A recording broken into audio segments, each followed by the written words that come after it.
primera idea fuerza del texto.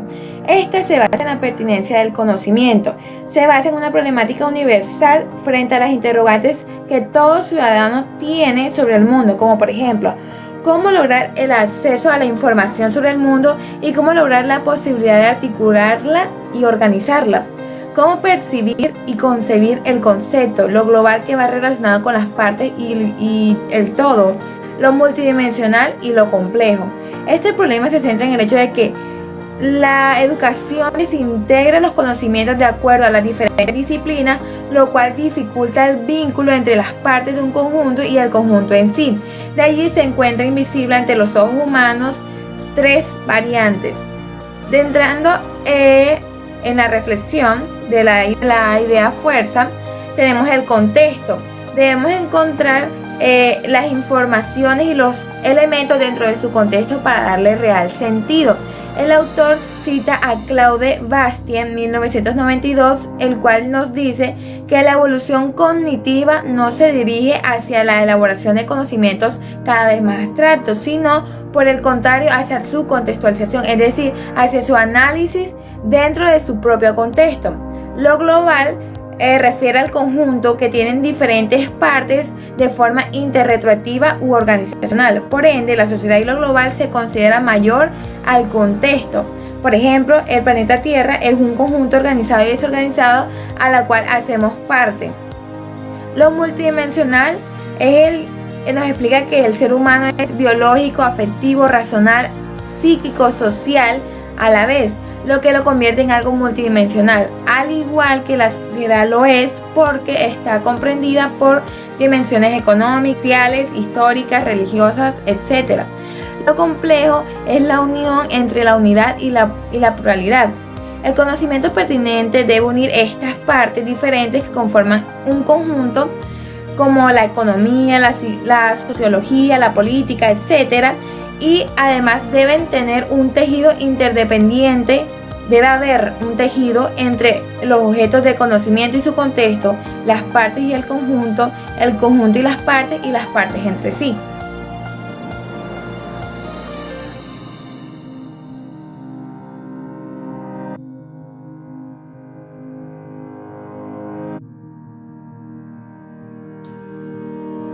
Ok, la segunda idea fuerza que nosotros podemos resaltar del texto y que podemos referenciar como la racionalidad difusa.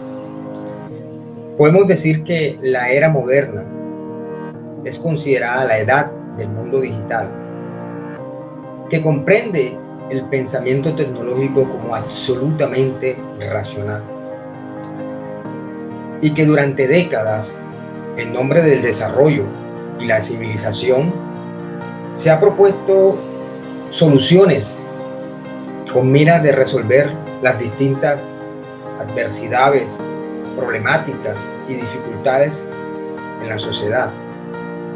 Pero también podemos decir que la hipotética racionalidad presumida, sugerida por los expertos, no deja de ver con cierto desdén y con cierto recelo, y también como impertinente la opinión de los pueblos, porque encuentran en ellos cierta superstición y tradición, sencillamente porque para el pensamiento tecnocrático, el pensamiento artesanal empírico es poco racional, evolucionado o sencillamente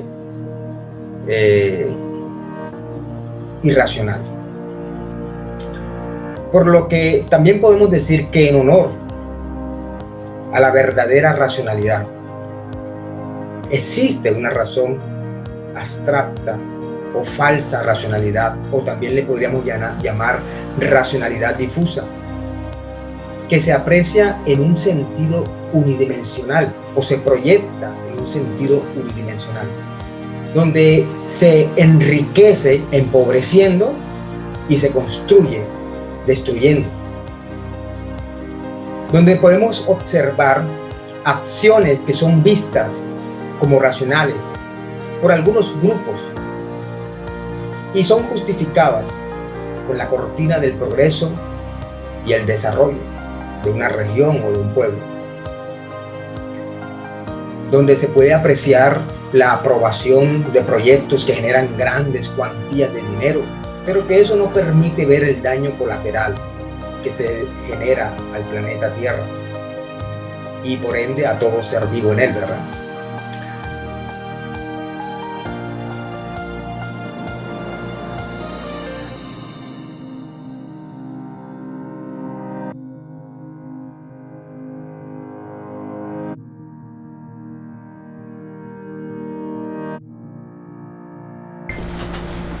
Profesora, compañeros, buen día. Mi nombre es Edgar Jesús Duzán. En esta oportunidad vengo a exponer lo que es la reforma de pensamiento. Esta idea que nace de Edgar Morin propone una transformación en el sistema tradicional de educación.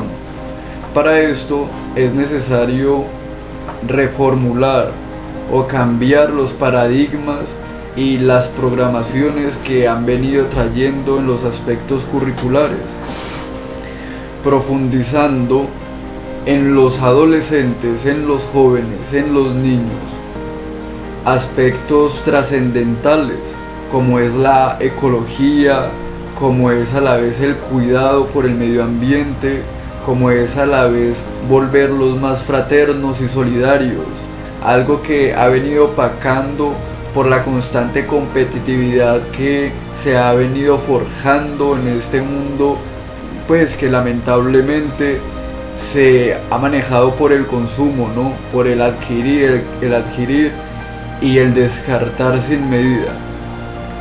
Es por esto que se ha vuelto algo primordial, algo menesteroso,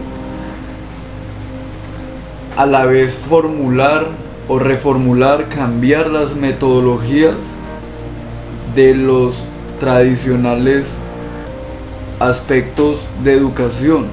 Para esto se concede ampliar el marco o profundizar el marco epistemológico y metodológico, no solamente de la educación, sino a la vez de los conceptos que deben tener los formadores para que puedan inculcarse en los jóvenes, para que pueda haber una educación mejor, una educación más sostenible, sin tanta contaminación, sin tanta preocupación por el adquirir lo material, sino por beneficiarse y preocuparse por lo espiritual. Bien, pues esta ha sido la presentación. Lástima que son solamente 2 minutos. De todas maneras, espero que haya sido de su agrado, que tengan un buen día y que el Señor sea con ustedes.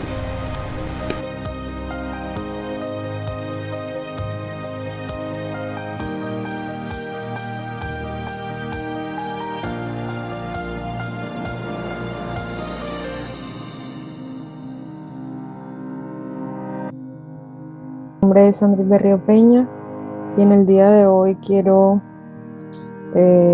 profundizar un poco más sobre la que según yo es la cuarta idea fuerza del texto Los 7 saberes para la educación del futuro del autor Edgar Morin. Bueno, según yo, la cuarta idea fuerza de este escrito, de este documento, se centra en la construcción identitaria, que quiere dejar claro la importancia que tiene el hecho de que la educación del futuro nos ayude como seres humanos a conocer nuestra identidad y asimismo el sentido de pertenencia como sociedad. ¿Cierto? Bueno, conocimiento y desarrollo. Esto es algo que debemos empezar a entender, teniendo en cuenta que la educación es uno de los factores que más relevancia tiene en nuestro avance y progreso como personas y como sociedad. Primero tenemos que desarrollarnos como persona individualmente y ahí sí podremos pertenecer adecuadamente a una sociedad. Además de que la educación nos provee el conocimiento, nos enriquece de forma cultural, espiritual y en todo lo que nos caracteriza como seres humanos individuales. Hay una frase muy importante que de hecho la cité aquí en el documento que dice: el miedo se refugia en la ignorancia. Le tenemos miedo a lo que no conocemos, ¿cierto? Y Si vivimos con miedo, esto nos impide tener el desarrollo que nosotros necesitamos como seres humanos. Y al no tener este desarrollo no vamos a poder hallar nuestra identidad individual como seres humanos. Entonces es aquí donde se notaría la falta de educación o la importancia que tiene la educación en este desarrollo, que nos permita desarrollarnos individualmente para así poder pertenecer a una sociedad. Muchas gracias.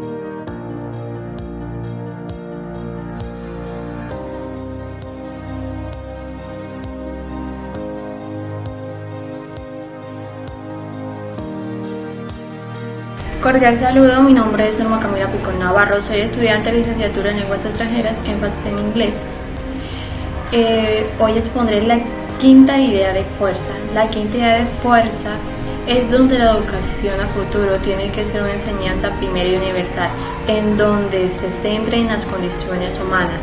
Al conocer al ser humano es situarlo en el universo y al mismo tiempo separarlo de él. Similar que cualquier otro conocimiento, el del ser humano también debe ser contextualizado en el que hacemos preguntas como ¿quiénes somos? Es un argumento propio de dónde estamos, de dónde venimos y a dónde vamos. Esto es interrogar nuestra condición humana, es entonces interrogar primero nuestra situación en el mundo. Una afluencia del conocimiento a finales del siglo XIX en el que permite aclarar de modo completamente la situación del ser humano en el universo. Reflexión.